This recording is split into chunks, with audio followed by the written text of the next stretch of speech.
Queda en sintonía de esta emisora, asociada a la Cámara Nacional de Radiodifusión.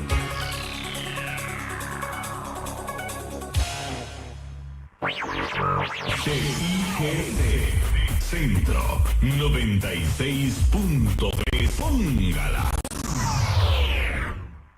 Evita preocuparte por tu salud y la de tus seres queridos. Emergencias Médicas te brinda telemedicina, médico a domicilio, atención de emergencias, traslados a citas y mucho más. Conoce nuestros servicios en emergenciasmedicas.com. Afíliate al 2290-4444. Emergencias Médicas, un médico a tu lado. WhatsApp, programa Horizontes, 83 41 41 42. Envíenos sus comentarios, noticias, audios y videos al WhatsApp, programa Horizontes, 83 41 41 42.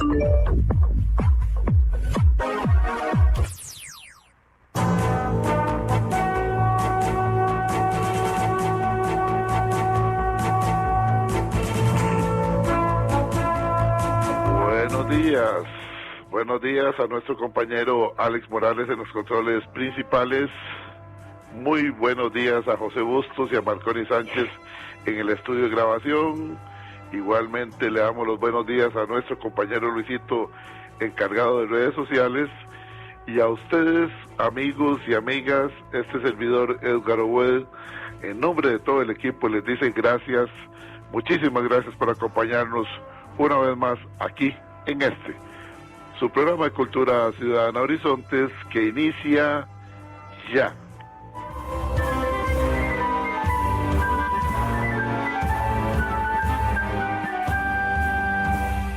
Todos somos Unión Médica, luchando con gran ilusión.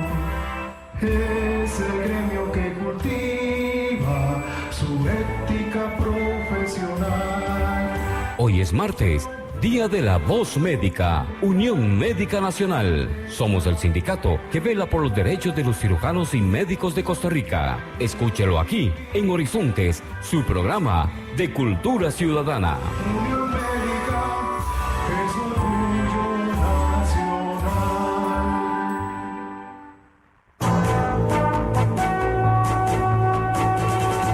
Efectivamente, amigos y amigas, hoy es día martes de cada semana. Ustedes y nosotros tenemos una cita aquí a las 7:20 de la mañana en 96.3 Radio Centro para todo Costa Rica con el programa La Voz Médica, el programa oficial de la Unión Médica Nacional.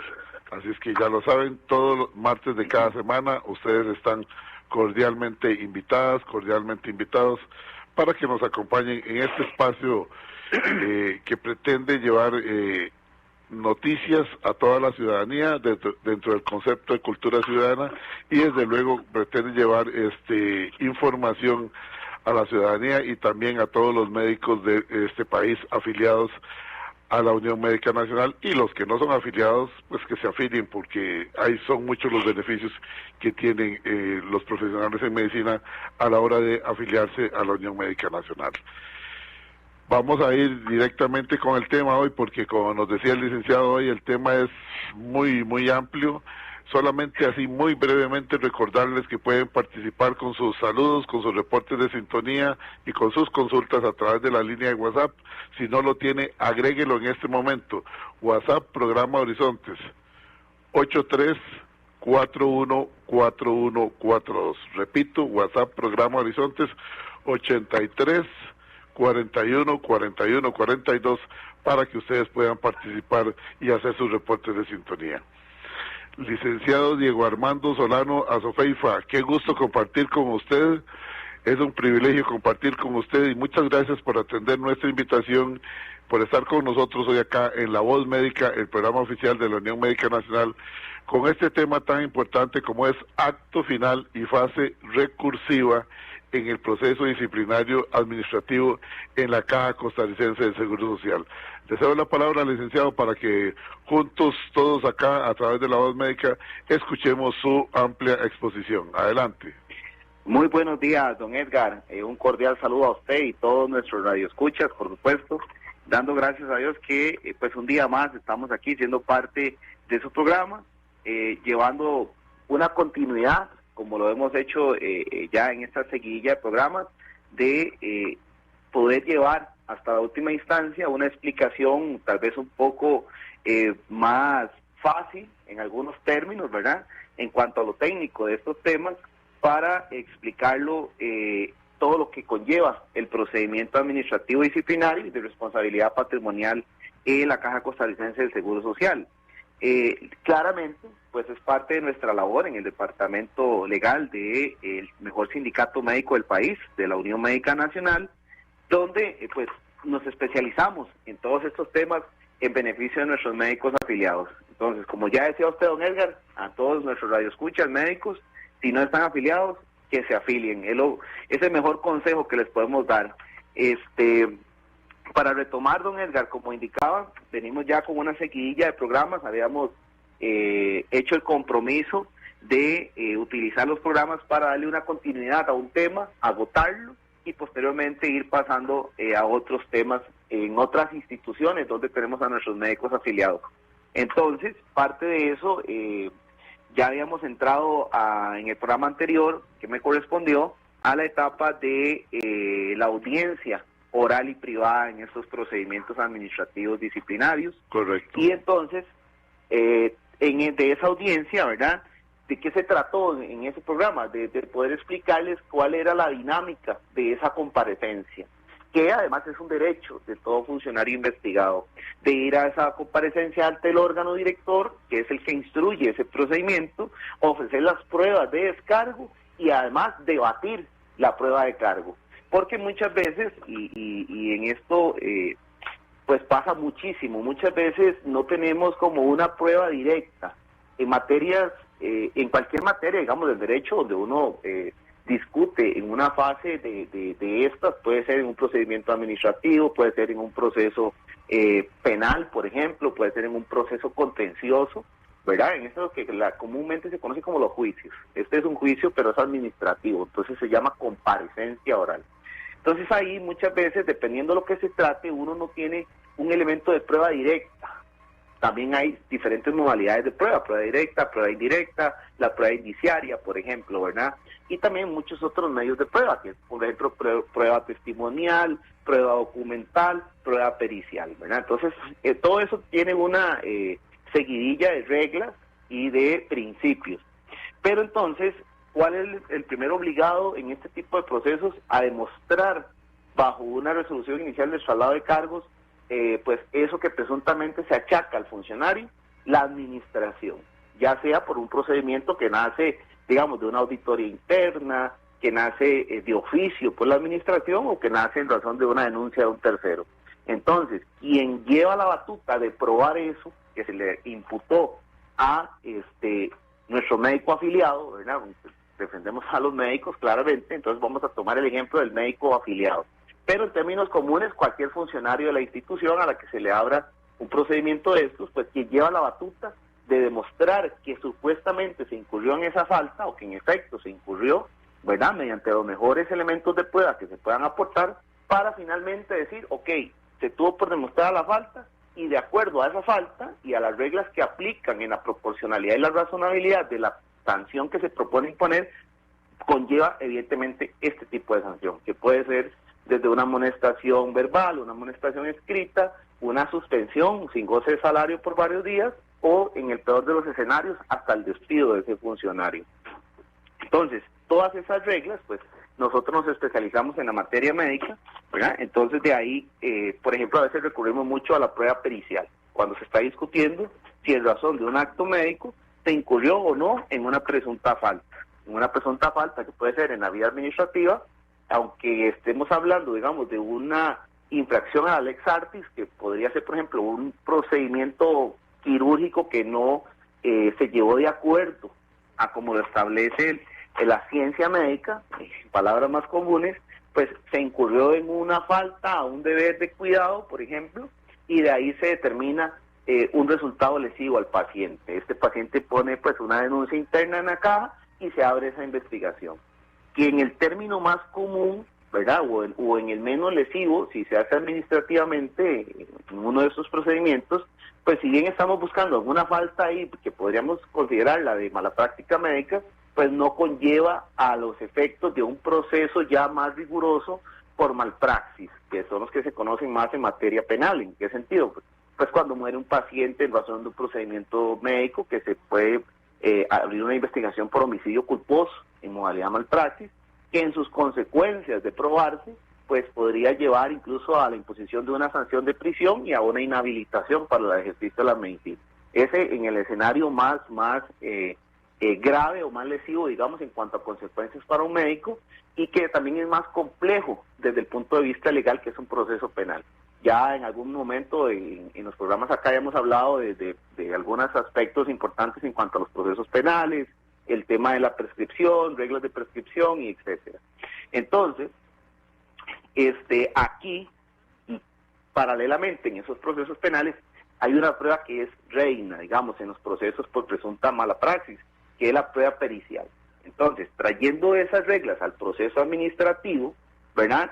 Uno de los medios de prueba que se pudo haber evacuado en esa fase de comparecencia es haber ofrecido prueba pericial, ¿verdad? Entonces, si se habla de que el paciente se quejó porque presuntamente tuvo una lesión posterior a un procedimiento médico, pues uno ofrece una prueba pericial a un profesional en medicina especializado en esa materia para que haga un análisis de los expedientes médicos y, evidentemente, del procedimiento que se llevó a cabo en ese paciente, las indicaciones propias del paciente y si el acto médico fue correcto o no. Y a partir de esa valoración se va a tener entonces el órgano que instruye ese procedimiento, el órgano director, ya propiamente aquí en sede administrativa, va a tener que tomar una decisión, hacer un informe de conclusiones. Y ahí es donde vamos a centrar hoy el programa, el acto final y la fase recursiva de ese informe. Lo que pasa es que, don Edgar, como le indicaba, el tema se me hace un poquito más amplio porque voy a tener que abarcar entonces las reglas del informe final de conclusiones. Ese informe tiene una fase de oposición. Si se da esa fase de oposición, ¿verdad? Entonces también conlleva a que esa propuesta de sanción que se deriva de ese informe de conclusiones, que es el que tiene la oposición, sea puesto en conocimiento de los órganos bipartitos y paritarios que también están establecidos a nivel de la institución y a nivel de esta normativa de relaciones laborales, que tal vez comúnmente se han escuchado en noticias cuando hablan de que, por ejemplo, se ejecutó el despido de un funcionario y que la Comisión de Relaciones Laborales se había opuesto también a ese despido, a ese tipo de sanción. En ese caso, han salido casos en las noticias. Entonces, tal vez por ahí, como estamos en un programa de cultura ciudadana, pues tal vez nuestros radioescuchas lo hayan escuchado, valga la redundancia. Así es. No sé si voy muy rápido, don Edgar. No, estamos muy claros, lo estamos escuchando. Es importante aprovechar el tiempo y usted lo está expresando de una manera que todos aquellos que no somos especialistas en derecho, que tenemos muy pocos conocimientos, lo podemos entender. Y también aquí hay que recordar que en el caso de los médicos afiliados a la Unión Médica Nacional, pues ellos, la especialidad que tienen es la ciencia, en la medicina. Por lo tanto, es importante expresarlo de la manera como usted lo está haciendo, licenciado, de una manera que todos le podamos comprender. Así es que continúe, que aquí le escuchamos con mucha atención y mucho respeto. Adelante. Muchas gracias, don Edgar. Entonces, bueno, para continuar ese informe, una vez que se realiza todo el juicio, ¿verdad?, que es esa fase de comparecencia, que se escucharon a los testigos, que se escuchó a la persona que puso la denuncia, que se escuchó evidentemente a todos los elementos que propone la defensa y incluso una declaración de la persona que está siendo investigada, ¿verdad? Las personas que deben de decir si se tuvo en apariencia por demostrado con esa prueba que se hizo llegar al procedimiento, o más bien se tuvo por no demostrado también, ¿verdad?, si procede o no una sanción al final. Lo que pasa es que por normativa, el órgano que instruye, el órgano director, también lo habíamos hablado en uno de los programas, hay un órgano director y un órgano decisor, ¿verdad? Entonces, cada uno va a hacer sus funciones de acuerdo a las competencias que le da la normativa.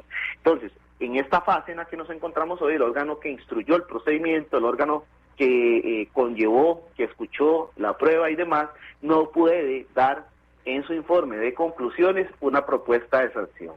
Entonces, eso le pone una limitación en sus competencias. Puede decir, mire, los hechos que se imputaron fueron tales, la prueba que se trajo determinó tal situación y los hechos que se tuvieron por probados o no probados fueron estos a partir de la evacuación de las pruebas. Que puede ser, entonces, que se tuvo por probados los hechos que se imputaron, ¿verdad?, como posibles faltas, o que más bien no se pudieron demostrar esos hechos que se habían imputado como posibles faltas.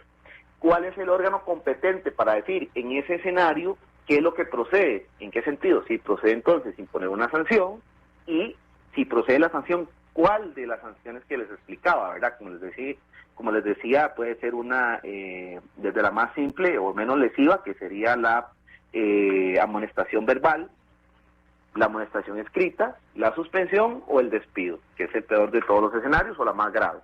Entonces, el órgano decisor es el que va a analizar ese informe de conclusiones. Evidentemente se pone en conocimiento de la persona investigada, pero ese informe no tiene una fase recursiva, uno no tiene la oposición, digamos, no puede oponerse a esas conclusiones.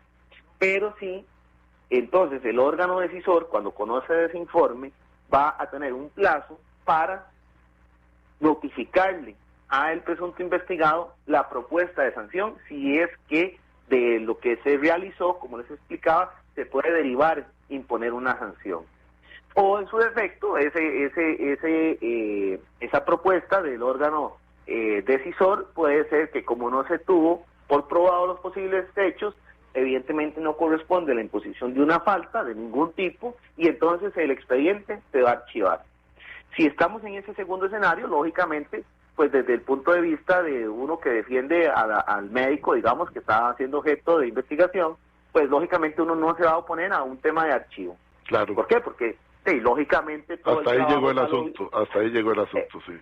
Correcto, ya lo entendió usted muy bien, don Edgar. Sí, uno hizo bien el trabajo, salió todo bien en la audiencia, las pruebas que presentamos permitieron dar al traste con la acusación.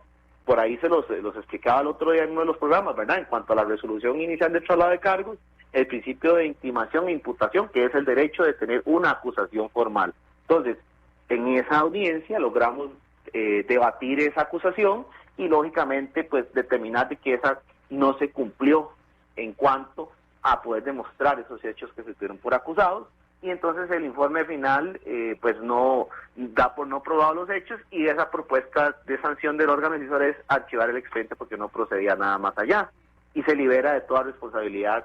Pues recordemos que aquí en este procedimiento que hemos venido explicando es tanto el ordinario, el disciplinario es imponer este tipo de sanciones, o el patrimonial. ¿En qué sentido? Pueden ser incluso simultáneos al mismo tiempo, que uno por una presunta comisión de una falta también se le esté tratando de hacer un cobro en cuanto al daño patrimonial. ¿Cuál sería un ejemplo típico? Pues que me abran un procedimiento por abandono de trabajo, porque falté injustificadamente 2 o más días consecutivos alternos en un mismo mes a mi trabajo, recibí el salario por esos días que no pude justificar la ausencia, y entonces, además de abrirme el proceso disciplinario para despedirme por el presunto abandono de trabajo, pues también es patrimonial para que la administración recupere el dinero que me pagó por esos días. Correcto. Entonces, en esa modalidad es el doble procedimiento, tanto disciplinario como patrimonial.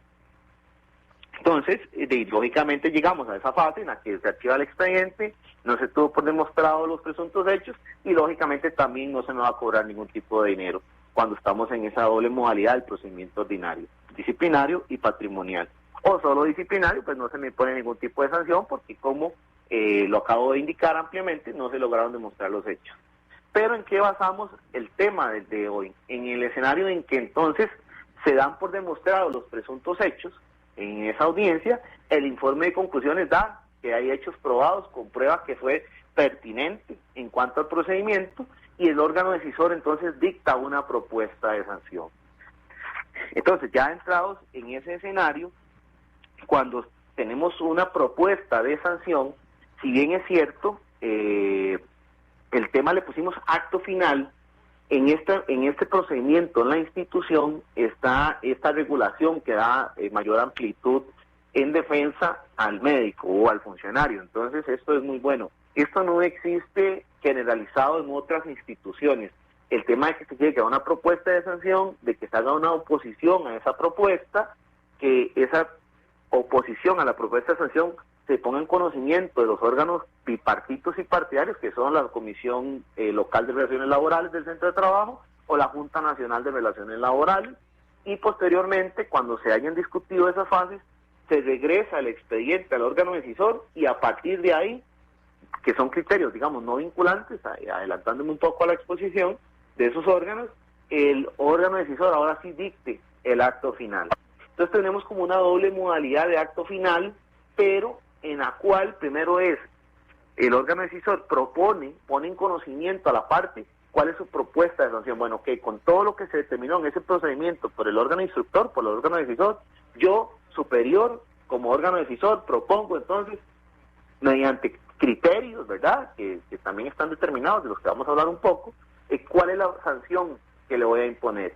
Lo pongo en conocimiento previo, o sea, le pongo en conocimiento esa propuesta de sanción, y a partir de ahí uno puede iniciar una fase de oposición a esa propuesta, sin que eso sea lo que hemos indicado en el tema, la fase recursiva del acto final. Todavía no hemos llegado a eso.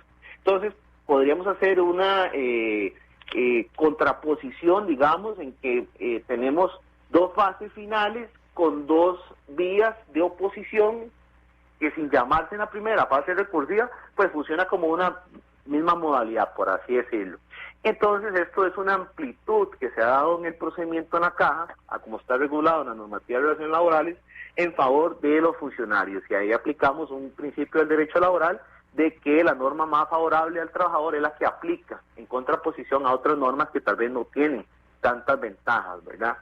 Pues en la ley general, que es donde está el procedimiento, digamos, ordinario base para que se aplique en el ordenamiento jurídico costarricense administrativo, pues no existe claramente esta fase como si la tiene regulada la institución.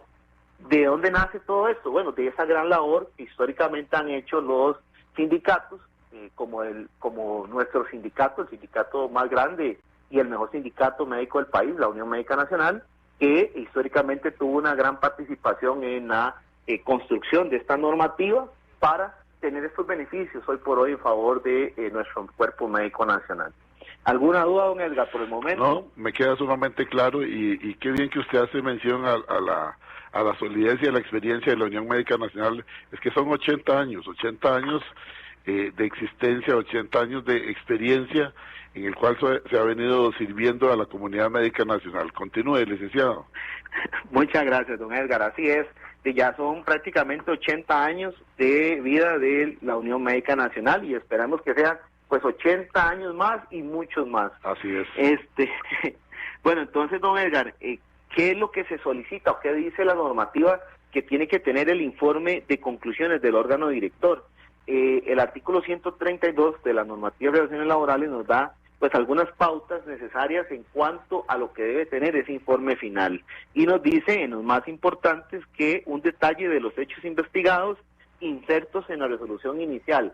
Y aquí algo muy importante, porque se determina en ese sentido.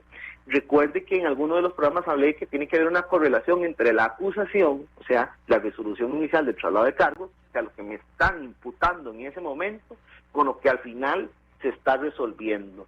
¿Para qué? Para que haya un ejercicio correcto, digamos, de, ¿cómo se puede llamar esto? Ahorita la palabra se me fue, pero que uno pueda hacer una buena verificación, ¿verdad?, de que lo que se está resolviendo al final es justamente que lleva un nexo con lo que se me estaba investigando. A mí no se me puede investigar por abandono de trabajo y al final ponerme una sanción por agresión a un funcionario, a un compañero, ¿verdad? O sea, ahí se pierde total correlación. Tiene que haber una correlación entre lo que se acusa y lo que se resuelve al final. Porque si no, entonces lógicamente había una infracción al debido proceso y al derecho de defensa. Por ahí en un caso muy recordado hace mucho tiempo, cuando se habló de, no sé si puedo decir los nombres, no tiene que ver con temas médicos, pero como estamos en un programa de cultura ciudadana, en su momento cuando se investigó la muerte del periodista Parmenio Medina, cuando se estuvo involucrado el padre Maynor y todo el tema Radio María, pues este ex sacerdote estuvo incluso en prisión al inicio porque supuestamente tuvo una participación en la muerte de don Parmenio y al final salió siendo condenado por temas de estafa, presunta estafa, bueno, se probaron las estafas, ¿verdad? De lo que era Radio María y todo el asunto, y entonces pues hubo un tema ciudadano en que decían, pero si está detenido por una cosa, ¿cómo salió condenado al final por otra, verdad? Entonces por ahí, yo no conozco el detalle del expediente, pero lo hago a nueva ejemplificación, de que se hablaba en las noticias de que había una acusación por presunto homicidio y al final en un juicio salió condenado solo por un tema de estafa, ¿verdad? No es que no pueda funcionar así en ese caso en concreto, porque no conozco el detalle del expediente, pero trayéndolo a lo que les digo, uno diría, bueno, no hubo una correlación entre lo que supuestamente le estaban acusando y por lo que al final le pusieron una sanción, ¿verdad? Entonces, eso es muy importante aquí, poder hacer esa correlación. De ahí que ese informe de conclusiones se solicita por medio de la normativa de que tiene que haber un detalle de los hechos investigados, insertos en la resolución inicial del traslado de cargos, una indicación de los hechos probados y de los hechos no probados. Entonces, aquí es importante en cuanto a hechos probados y hechos no probados, darles otro ejemplo. Por ejemplo, en materia judicial, no es necesario que una sentencia, por ejemplo, en un proceso penal, tenga un apartado de hechos no probados, porque los hechos no probados no conllevan una relevancia importante, digamos, en los efectos de una sentencia. Evidentemente, si partimos de que hay hechos probados, esos hechos probados pueden ser tanto de cargo como de descargo. Entonces, ¿qué relevancia tiene hablar de hechos no probados?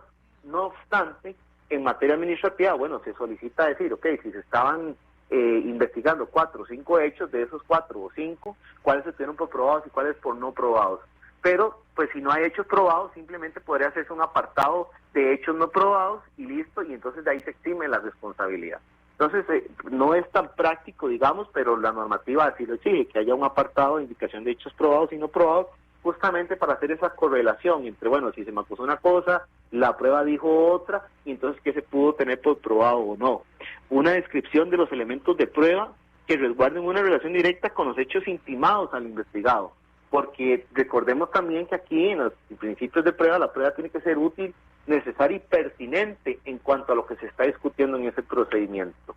¿En qué sentido? Pues el fin máximo del procedimiento es la averiguación de la verdad real de los hechos. Entonces, ¿de qué me sirve a mí llevar una prueba que no es útil ni pertinente en cuanto al cuadro fáctico que se está investigando en ese procedimiento?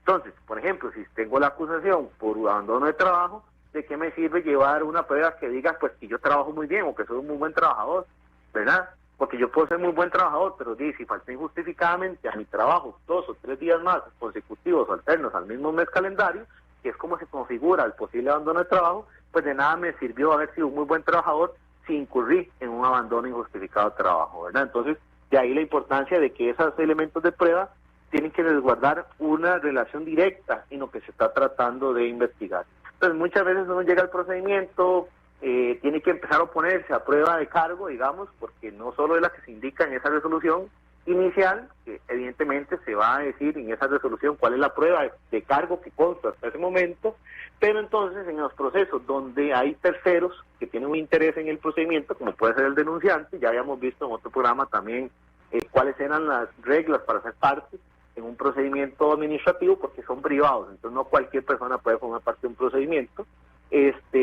tiene también todas las posibilidades de llegar al mismo día de la comparecencia y ofrecer nueva prueba de cargo. Pero si esa prueba de cargo no es útil ni pertinente, pues es parte de mi labor como defensor oponerme a que se reciban esos elementos, pues lógicamente prueba que no es ni útil ni pertinente. Permítame, licenciado, ahí ir un segundito para no interrumpirlo después, porque lo estamos escuchando con mucha atención en su exposición, que está quedando sumamente clara, y así lo están recibiendo los oyentes por los mensajes que nos están enviando a través del WhatsApp 83414142. Vamos a ir un momentito a la cabina central y retornamos en breve aquí en La Voz Médica, el programa oficial de la Unión Médica Nacional. Retornamos en breve con La Voz Médica, Unión Médica Nacional. Enaltecemos el ejercicio de la medicina. Unión Médica, es orgullo nacional. ¿Buscas telas de calidad para confección de uniformes? Tenemos la solución. Tedecor Textiles, una empresa 100% nacional. Te ofrece una amplia variedad de telas deportivas, casuales, microfibra y para pantalones. Tedecor Textiles. Aprovecha increíbles descuentos en nuestro 25 aniversario. Somos importadores directos. Estamos ubicados de la esquina noroeste del Parque de Zapote, 125 metros oeste. Amplio parqueo. Para más información, llámenos al teléfono 2280-9534 o visita nuestra página web en tedecorcr.com. Tedecor Textiles, tu aliado en telas de calidad. WhatsApp, programa Horizontes, 83 41 41 42. Envíenos sus comentarios, noticias, audios y videos al WhatsApp, programa Horizontes, 83 41 41 42. Evita preocuparte por tu salud y la de tus seres queridos. Emergencias Médicas te brinda telemedicina, médico a domicilio, atención de emergencias, traslados a citas y mucho más. Conoce nuestros servicios en emergenciasmedicas.com. Afíliate al 2290-4444. Emergencias Médicas, un médico a tu lado. Y a esta hora, actuamos o hablamos con Carlos Monge. Hace años, cuando surgían las primeras empresas de rafting en nuestro país, asumí un trabajo de consultor en el tema de servicio al cliente, porque obvio que era un reto pensar en comidas, información, seguridad, etcétera, para gente que sin experiencia en rafting decidía vivir la aventura en su visita a Costa Rica. Obvio que para realizar mi trabajo tuve que ir una y otra vez a los recorridos como pasajero, buscando las posibilidades de mejora. Y fue en esos viajes que observé algunos recursos que utilizan los guías para controlar al improvisado equipo que llevan en el bote. Y uno que me llamó la atención es que, sabiendo el guía que el trecho a recorrer en alguna parte del río iba a ser muy agitado, con aguas turbulentas, se concentraban en ordenar repetidamente: remen, remen, de manera que los ocupantes del bote, muy concentrados remando, no tenían chance de valorar lo difícil del lugar por el que atravesaban. Pues bien, todos vemos las aguas agitadas a nivel nacional. Hay desconcierto, inseguridad, amargura en muchos, deseos de venganza. Son tiempos turbulentos, así que no queda más. Dediquémonos a nuestro quehacer, al trabajo, al estudio, a cuidar de la familia con todo fervor, sin detenernos. Hay que remar y remar en sentido figurado para no entrar en parálisis por miedo. ¡Rememos! Si desea volver a escuchar este mensaje o compartirlo, encuéntrelo como Carlos Monge Consultoría en Spotify y Facebook. Carlos Monge te presentó Actuamos o Hablamos. Estamos de regreso en La Voz Médica, Unión Médica Nacional, el sindicato que agrupa a los médicos y cirujanos de Costa Rica. Unión Médica es orgullo nacional.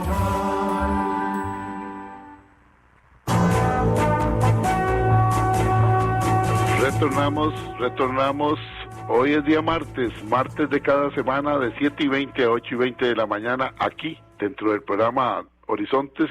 Usted encuentra La Voz Médica, el programa oficial de la Unión Médica Nacional, un programa diseñado por la Junta Directiva con todo cariño, con toda la intención de llevar información a todos sus afiliados, a los médicos de costa a costa y de frontera a frontera, a través de un medio masivo como es la radio, en este caso 96.3. Igualmente, nosotros los que no somos médicos, dentro del concepto de cultura ciudadana vamos aprendiendo bastante.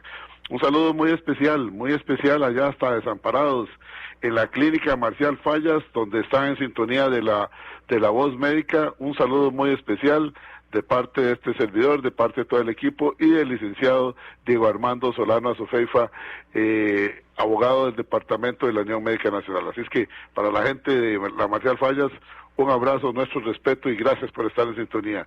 Igualmente para los amigos del Tony Facio, que nos dice por acá, interesantísimo el programa, sumamente claro, de Levalle de Sabanilla de Montes de Oca, dice, qué claridad, se preocupaba el licenciado porque si estaba expresándolo bien. Claro que sí, le entendemos todos muy bien. Ok, perfecto, mire que bien, lo están ratificando. Del Hospital Médico son muchos saludos, dice saludos amigos de La Voz Médica, saludos amigos de La Voz Médica, hola amigos de La Voz Médica, estamos en sintonía de La Voz Médica. Son como que 1, 2, 3, 4... 7, 8 saludos desde el Hospital México. Gracias a los amigos del Hospital México, pegaditos con La Voz Médica. Desde el Hospital de Niños también dice, aquí en el Hospital de Niños les estamos escuchando. Gracias por traernos información. Igualmente dice por acá desde el Calderón Guardia, sí, 80 años de servicio de la Unión Médica Nacional.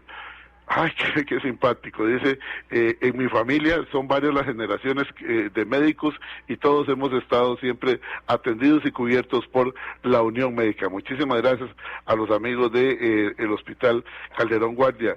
Viene otro por acá. Dice que esto es del Hospital de Turrialba, el de Hospital Allen de Turrialba, dice, estamos en sintonía desde Turrialba, los felicitamos por el programa, excelente la transmisión, muy bueno este programa. ¿Dónde puedo conseguir la copia? Bueno, muchas gracias. La copia la pueden conseguir ustedes en la página oficial de la Unión Médica Nacional. Ya cerca del mediodía está colocada ahí el programa en la página oficial de la Unión Médica Nacional.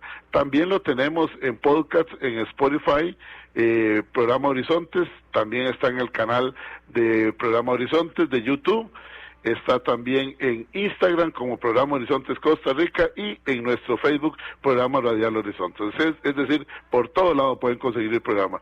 Pero si quieren hacerlo más fácil, también pueden enviarnos un mensajito al WhatsApp 83414142 con la palabra programa y nuestro compañero Luisito se los va a estar enviando directamente a su teléfono. Así es que aquí estamos para servirle a todas y todos. Vamos a retornar con el licenciado, antes nada más, el máster Carlos Rodolfo Abarca Picado, jefe del Departamento Legal de la Unión Médica Nacional, nos dice aquí para todos, feliz día para todos los oyentes de La Voz Médica, dice el máster Carlos Rodolfo Abarca Picado. Dice, el Departamento Legal de la Unión Médica Nacional está confirmado por los abogados expertos está conformado por abogados expertos en favor del Cuerpo Médico Nacional. Muy bien, eso es lo que están reconociendo aquí varias de las personas con sus comentarios. Gracias, máster Carlos Rodolfo Abarca Picado, jefe del Departamento Legal, por estar en sintonía. Y un saludo muy especial al licenciado Rafael Ángel Guillén Elizondo, que se encuentra en sintonía, el exdirector de la OIJ, miembro de varias comisiones en el Colegio de Abogados, que nos dice que está en sintonía, que le gusta el programa. Gracias, Rafael Ángel Guillén Elizondo, por estar en sintonía. Retornamos, démosle la voz al licenciado Diego Armando Solano Azofeifa. Tiene usted aquí en La Voz Médica el espacio para que continúe, le escuchamos con mucha atención. Adelante, licenciado. Muchas gracias, don Edgar, sumamente agradecido con todos esos mensajes de nuestros radioescuchas, esperando siempre, ¿verdad?, que nuestros temas sean de su agrado, que sean de su entendimiento en la modalidad en que tratamos de explicarlos tal vez de una forma más simple acá y claramente que sepan que tienen todo el respaldo de la Unión Médica Nacional y de nuestro departamento legal. Y evidentemente un gran saludo a la jefatura del departamento, al máster Carlos Rodolfo Abarca Picado.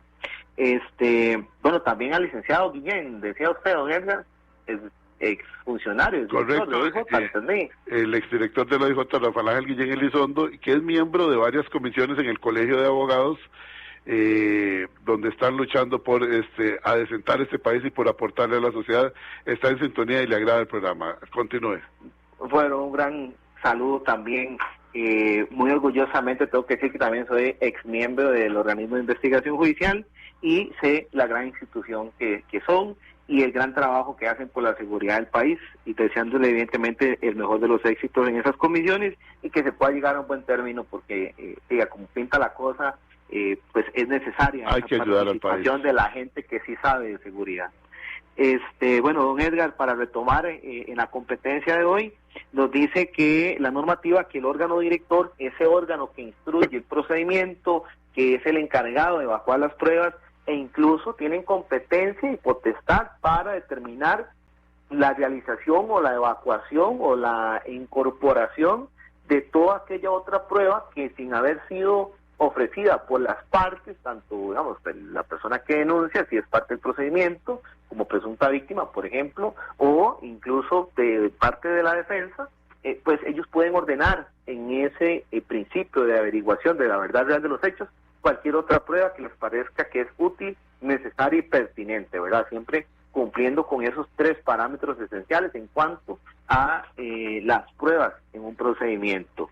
Pero nos dice la norma que ese órgano director en ese informe de conclusiones no puede recomendar o establecer una sanción en cuanto a la persona que está siendo investigada. Entonces, pues eso es una regla muy interesante porque siempre haciendo esas correlaciones, ¿verdad?, entre diferentes procedimientos, esto sería como decirle a un tribunal de juicio en sede penal, que es el más común, de que mire, usted está haciendo aquí el juicio, ustedes como tribunal están escuchando al Ministerio Público, están escuchando a la defensa, están evacuando a los testigos, pero al final no pueden pues imponer una sanción o por lo menos recomendar o establecer cuál es la sanción que se va a imponer.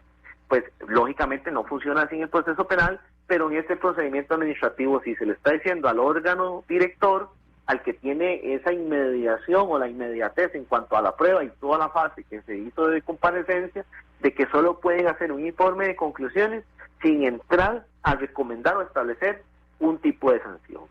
Entonces, sí, lógicamente tienen que hablar de cuáles fueron los hechos probados, cuál fue, por ejemplo, la magnitud de esos hechos en cuanto a la acusación, pero hasta ahí. Es un resorte del órgano decisor establecer, de acuerdo a eso, con los parámetros objetivos de razonabilidad y proporcionalidad, cuál es la sanción que procede a imponer.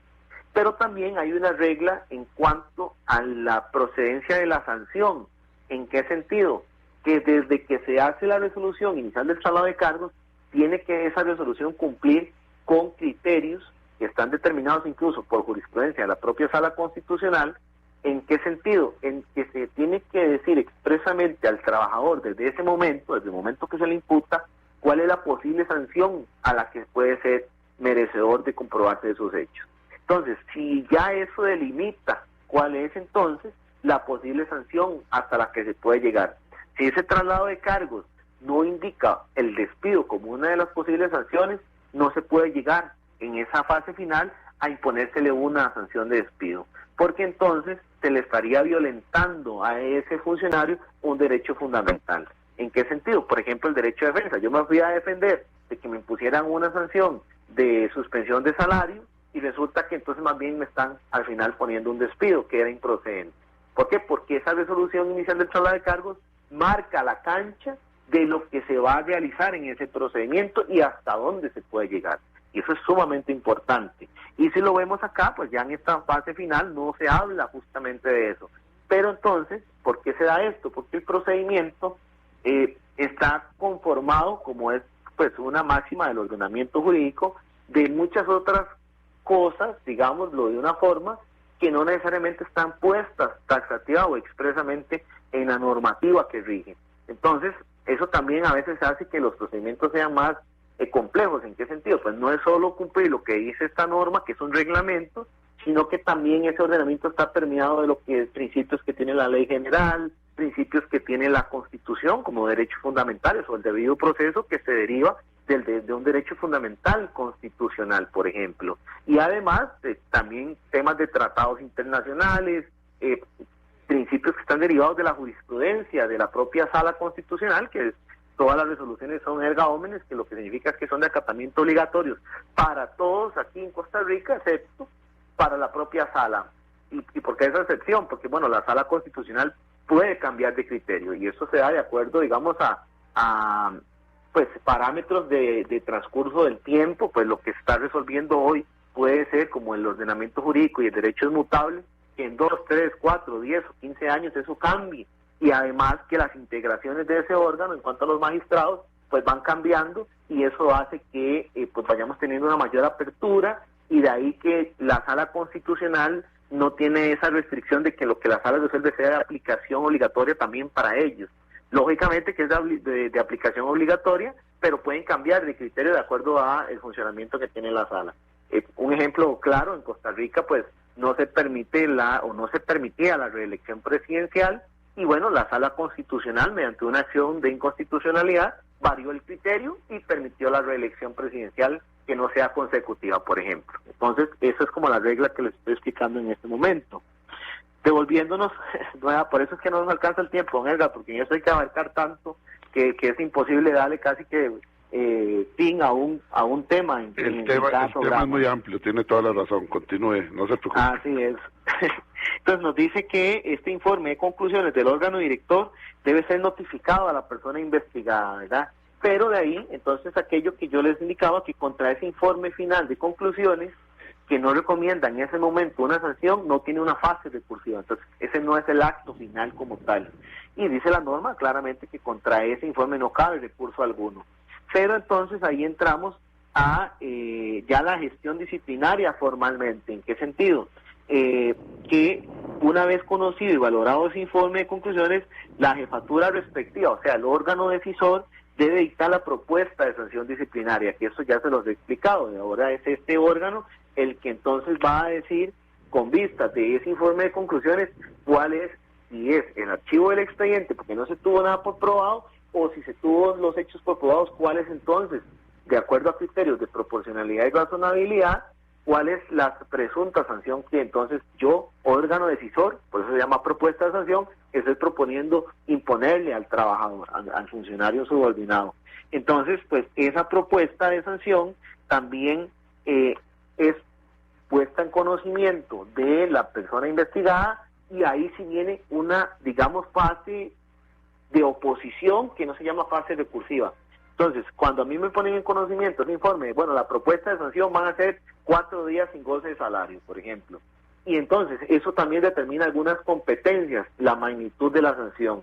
¿En qué sentido? Hay un plazo, a partir de que se me notifica esa propuesta de sanción, para oponerme, ¿verdad? En cuanto al ejercicio de la defensa que realizamos, nos oponemos razonadamente, porque no es solo decir me opongo, claro que no, sino es de un documento escrito que va a tener todas las valoraciones necesarias desde el punto de vista de la defensa para decir me opongo a esa propuesta de sanción. ¿Por qué? Porque no hay una correlación en lo que se me está proponiendo sancionar con lo que se tuvo comprobado en el procedimiento, por ejemplo, o porque la valoración de la prueba que hace el órgano director, que por ejemplo aquí la norma no lo dice, la norma lo que le indica al órgano director es que tiene que indicar cuáles fueron los hechos probados y no probados, y una descripción de los elementos de prueba que resguarden una relación con los hechos intimados. Pero cuando dice descripción de los elementos de prueba, yo tengo pues una objeción en cuanto a eso. Y me ha pasado muchísimos casos que me llega una propuesta de sanción y dice, mire, que la denuncia fue tal, que en el procedimiento vino la denunciante a declarar y que también se recibió un documento tal, y entonces propongo 5 días de suspensión sin goce de salario. Y yo le digo, ¿y dónde está la fase de análisis de esa prueba? ¿Dónde está la fundamentación que se le exige a todo el ordenamiento jurídico en cuanto al principio de fundamentación de los actos? Un detalle, y es que, por ejemplo, muy importante. Totalmente, es fundamental. Por ejemplo, el Código Procesal Contencioso Administrativo tiene un artículo que expresamente dice que toda resolución dictada en cualquiera de las etapas del proceso, sea oral o escrita, debe estar debidamente motivada. ¿Y cuáles son aquellos principios que hablábamos en otro programa del acto administrativo? La motivación, el razonamiento, digamos, la razonabilidad de ese acto, y además su fundamentación. Entonces de ahí que el acto administrativo tiene que ser motivado, razonado y fundamentado. Entonces hacer una descripción de hechos y de pruebas no necesariamente cumple con la fundamentación de ese acto. Entonces venir y decir, mire, porque se hizo esta acusación y porque se recibieron tales pruebas, entonces procede a una sanción. Para mí tiene un vacío total de la fundamentación, esa modalidad de actos, y yo todo esto lo he debatido desde ese punto de vista. ¿En qué? Tanto en la Comisión de Relaciones Laborales como en la fase recursiva propia del acto final, ¿verdad? De que hay una ausencia total de fundamentación que hace que ese acto sea nulo por sí mismo. Y para mí ese tipo de actos, digamos, son violatorios total de los derechos fundamentales, del derecho de defensa y del debido proceso que rigen estos procedimientos, valga la redundancia, y de ahí la importancia de contar siempre con un asesor legal, con el Departamento Legal de la Unión Médica Nacional en defensa del cuerpo médico. Se han dado muchísimos casos en los que los médicos, aunque estén afiliados, y lógicamente también no afiliados, porque luego llegan los no afiliados con todo el problema encima, porque fueron solos a todas estas etapas, no sabían qué hacer, y resulta que ya les está quedando casi que firme la sanción, ¿verdad? Y nos buscan en esa etapa. Y nosotros, pues, responsablemente y muy seriamente y profesionalmente, pues, igual a la etapa que nos busquen, en esa etapa vamos a intervenir. Siempre en el mejor ejercicio de la defensa y de todos los recursos que tengamos a mano. Pero claramente que yo como profesional, lo primero que deseo es que nos busquen desde el primer momento en que, por ejemplo, se les llama o se les convoca a una investigación preliminar. Eso es importante, y permítame recordar aquí, buscar la asesoría de manera inmediata, una vez que son notificados para todos los médicos.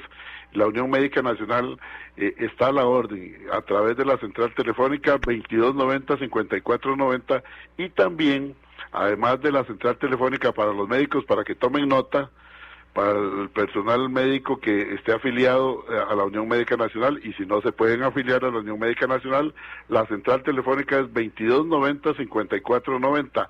Además, se cuenta con un número de WhatsApp en el cual usted puede enviar ahí: soy el doctor o la doctora fulana tal, necesito hacerles una consulta, y de inmediato se les va a localizar para atenderlos. El número de WhatsApp del Departamento Legal de la Unión Médica Nacional es 84633422. Voy a repetirlo para todos los médicos, para los médicos asociados a la Unión Médica Nacional, y si no está asociado, pues ahí se puede asociar.